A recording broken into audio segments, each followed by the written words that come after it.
اور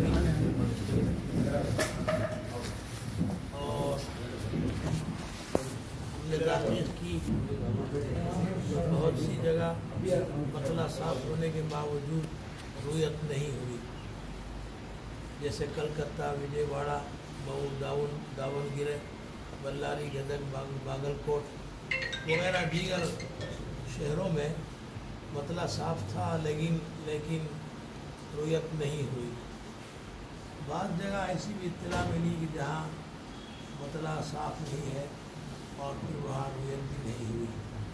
तो इस बुनियाद पर कि बहुत सी जगह रुयत मतला साफ होने के बावजूद भी नहीं हुई है, तो हमने तमाम उलमाए किराम से मशवरा करके ये फैसला, इस फैसले पर पहुँचे हैं कि इंशाअल्लाह कल 30 रमज़ान होगी और आज तरावी होगी, कल रोज़ा होगा।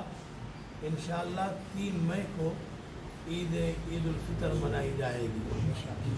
तमाम हजरात को मैं ईद की मुबारकबादी पेश करता हूँ। इसलिए आप तमाम हजरात इस बात को गौर से सुन लें कि ईद